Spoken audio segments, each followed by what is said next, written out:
Dia melihat sosok yang berambut panjang dengan mata merah dan sebagian wajahnya hancur. Sosok itu tiba-tiba berada tepat di depan wajahnya. Hai guys, aku Olivia dan selamat datang kembali di YouTube channel aku. Di video kali ini aku akan kembali membacakan cerita horor atau paranormal experience yang dikirimkan ke email aku. Cerita kali ini dikirimkan oleh Kak Rida, yang mana ia menceritakan peristiwa-peristiwa menyeramkan yang ia alami pada saat mengontrak bersama 3 orang temannya, di mana posisi rumahnya yang tusuk sate disebut-sebut sebagai penyebab dari kejadian-kejadian menyeramkan yang ia alami di rumah itu. Tapi sebelum masuk ke ceritanya, jangan lupa untuk like, subscribe, dan juga komen sebagai bentuk dukungan kalian terhadap YouTube channel aku. Oke, tanpa berlama-lama, langsung saja kita masuk ke ceritanya. Peristiwa ini terjadi sekitar pertengahan tahun 2015, di mana Mbak Rida dan 3 orang temannya, yaitu Mbak Retno, Dita, dan juga Sari, baru saja diterima bekerja di salah satu perusahaan yang ada di Jawa Tengah. Saat itu Mbak Rida dan ketiga orang temannya yang berasal dari Jawa Timur sepakat untuk tinggal bersama. Mereka kemudian meminta bantuan dari pacar Dita yang bernama Abi untuk mencarikan rumah kontrakan yang murah dan juga dekat dengan kantor. Setelah berhari-hari mencari rumah, akhirnya mereka mendapatkan rumah yang sesuai dengan yang mereka mau. Saat itu Abi langsung mengirimkan fotonya kepada Dita dan ia mengatakan rumahnya besar, ada 3 kamar, sudah lengkap dengan semua perabotan dan baru saja direnovasi. Lingkungan di sekitar rumah itu juga bagus dan harganya murah untuk ukuran rumah seluas itu. Tapi posisi rumah itu tusuk sate dan sudah 7 bulan tidak ditinggali. Apa kalian tidak masalah tinggal di sana? Kalau misalnya tidak, aku akan mencarikan rumah yang lain, tapi mungkin membutuhkan waktu yang sedikit lama. Saat itu Mbak Rida dan teman-temannya pun berdiskusi. Awalnya Mbak Retno tidak setuju karena posisi rumah itu tidak bagus. Ia takut akan terjadi hal-hal buruk nantinya.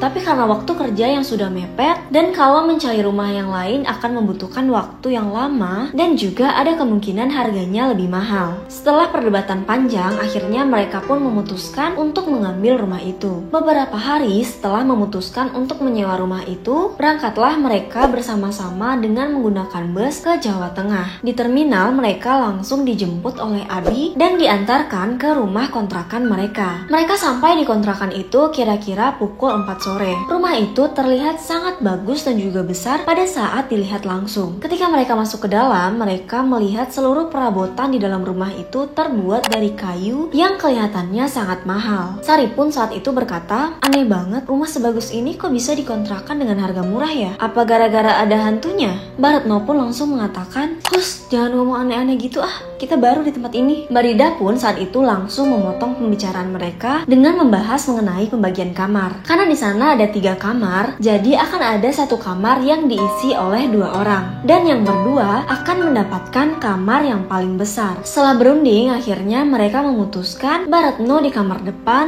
Dita di kamar tengah, dan Mbak Rida dan juga Sari di kamar belakang karena kamar itu yang paling besar. Malam itu karena mereka semua kelelahan dan besok harus mulai bekerja, mereka semua pun memutuskan untuk beristirahat setelah melaksanakan sholat Isya. Hari pertama tinggal di rumah itu semuanya berjalan lancar dan tidak ada kejanggalan-kejanggalan atau keanehan apapun yang terjadi. Besoknya, yaitu hari pertama kerja, mereka pun memutuskan untuk berangkat bersama-sama dengan berjalan kaki. Karena memang tempatnya tidak terlalu jauh dari kontrakan mereka. Saat itu Mbak Rida dan juga yang lainnya baru saja mendapatkan informasi bahwa mereka hanya bekerja 4 hari dalam seminggu. Mereka pun saat itu diberikan jadwal hari kerja mereka yang berbeda-beda di setiap minggunya. Sorenya sekitar pukul 4 mereka pun pulang bertiga. Karena waktu itu Dita dijemput Abi untuk pergi makan malam dan katanya ia akan pulang sedikit malam. Nah, sebelum pulang mereka bertiga ini memutuskan untuk mencari tempat makan yang tidak jauh dari kantor mereka. Karena saat itu di kontrakan mereka belum ada bahan makanan sehingga mereka memutuskan untuk makan malam di luar. Setelah selesai makan, kira-kira sehabis maghrib, mereka pun pulang ke kontrakan. Di perjalanan pulang, dari kejauhan mereka melihat Dita yang sudah lebih dulu sampai di kontrakan dan ia sedang membuka pintu rumah. Saat itu Mbak Retno pun mengatakan, "Bukannya dia bilang bakal pulang malam ya? Kok jam segini udah balik aja tuh anak?" Mbak Rida pun saat itu menjawab,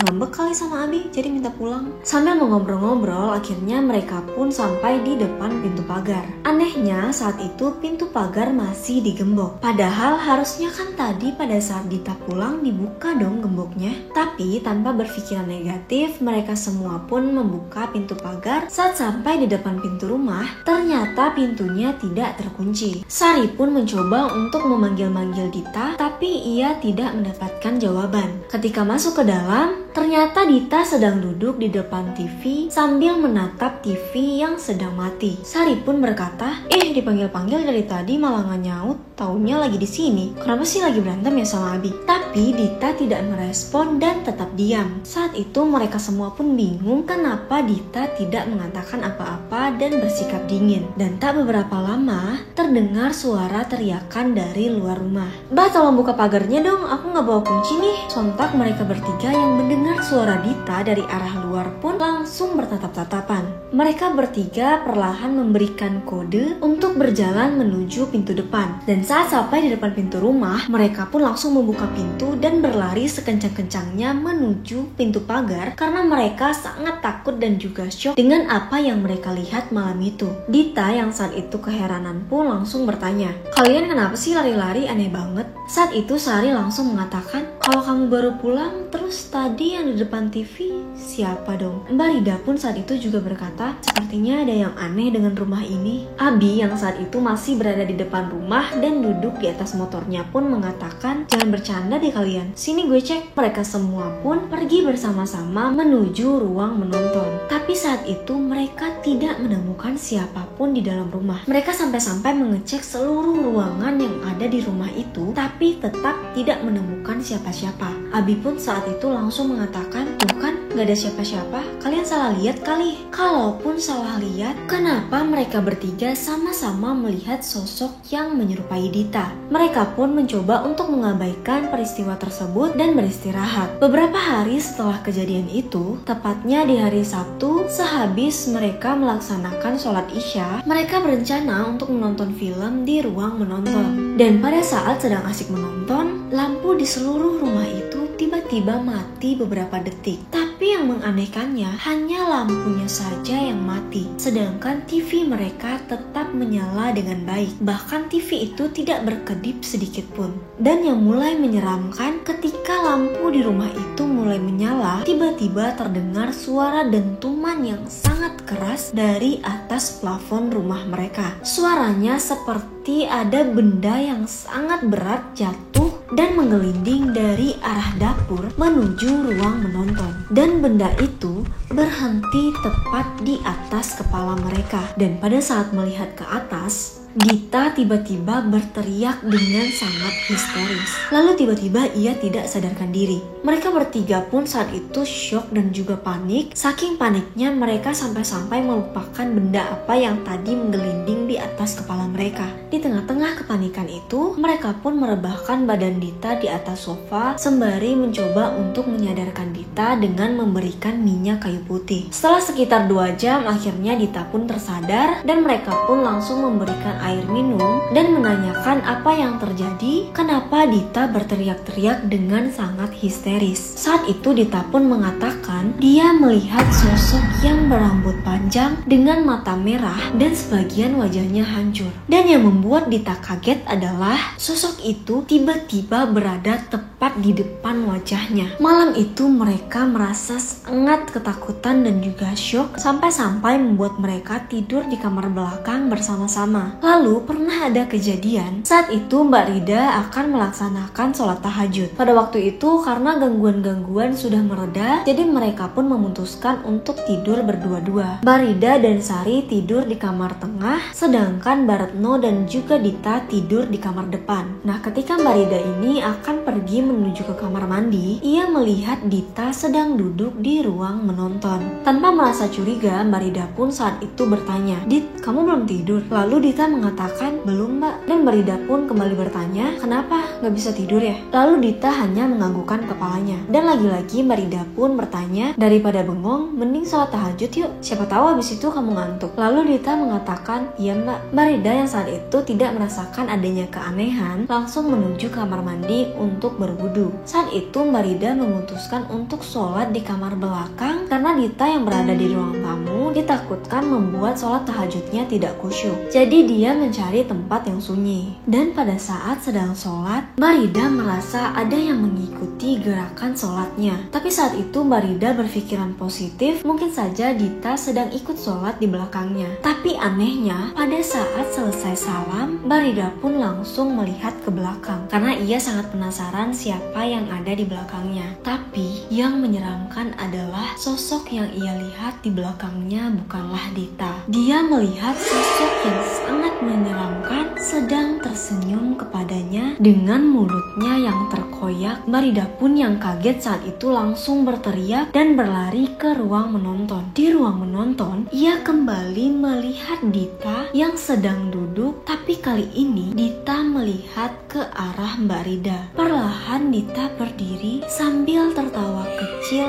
yang terdengar sangat menyeramkan. Dan lama-kelamaan Dita berubah menjadi sosok yang berambut panjang dan bermata merah. Semakin lama sosok itu semakin membesar lalu terbang ke atas plafon dan menghilang. Mbak Rida saat itu pun langsung terduduk sambil menangis sejadi-jadinya. Mbak Retno yang mendengar suara tangisan dari Mbak Rida, ia pun langsung keluar dan menghampiri suara tangisan Mbak Rida. Mbak Retno pun saat itu langsung bertanya apa yang terjadi dan kenapa Mbak Rida menangis. Tapi saat itu Mbak Rida tidak menjawab dan tetap menangis sekencang-kencangnya. Mbak Retno pun langsung memapah Mbak Rida menuju ke kamar tengah. Dan di kamar, mereka berdua melihat Sari sedang tidur memeluk seseorang. Mbak Retno dan juga Mbak Rida pun saat itu langsung bertatap-tatapan dan Mbak Retno pun mengatakan, perasaan tadi Dita tidur di kamar tengah deh bareng aku. Kenapa udah di sini aja? Yaudah kalau gitu kita ke kamar depan aja yuk. Mereka berdua pun langsung berjalan menuju ke kamar depan. Dan ketika masuk ke kamar depan, mereka berdua melihat Dita sedang tidur dengan sangat pulas. Mereka pun kembali heran dan juga bertatap-tatapan. Mbak Retno pun mengatakan, lah kalau yang tidur itu Dita, terus yang dipeluk sama Sari siapa? Mbak Retno yang saat itu penasaran pun langsung menghampiri Dita. Dit, ini kamu bukan sih? Kata Mbak Retno sambil menggoyang-goyang badan Dita. Tak lama Dita pun terbangun dan ia mengatakan, kenapa sih mbak malam-malam gini bangunin aku? Orang lagi tidur juga. Lalu Mbak Retno pun mengatakan, kayaknya ini Dita yang asli deh. Terus yang di kamar tengah siapa dong? Malam itu tidak ada satupun dari mereka bertiga yang berani mengecek ke kamar tengah. Dita pun berinisiatif untuk membangunkan Sari dengan cara menelponnya. Setelah berkali-kali menelpon, tidak ada respon dari Sari. Mereka bertiga pun sepakat pergi ke kamar tengah untuk melihat Sari. Dan syukurnya saat itu sosok yang dipeluk oleh Sari sudah tidak ada. Saat itu mereka pun memutuskan untuk tidur bersama-sama di kamar belakang. Setelah kejadian itu, kejadian-kejadian menyeramkan pun makin sering terjadi. Mereka semua tidak hanya diganggu oleh makhluk-makhluk menyeramkan itu, tapi mereka juga sangat sering mengalami ketindihan. Setiap kali mereka tidur lewat dari jam 10 malam, bisa dipastikan mereka akan terbangun pada pukul 1 dan pada saat terbangun, mereka tidak bisa menggerakkan badan mereka. Kadang mereka juga sangat sering mendengar seseorang yang tengah mandi sekitar pukul 1 hingga pukul 3 dini hari. Tapi paginya ketika mereka membahas, tidak ada satupun dari mereka yang mandi di jam-jam segitu. Karena saking banyaknya kejadian-kejadian menyeramkan dan tak terduga yang terjadi, mereka hanya bertahan tinggal selama 3 bulan di rumah itu. Dan setelah itu mereka pun memutuskan untuk mencari rumah kontrakan yang lain.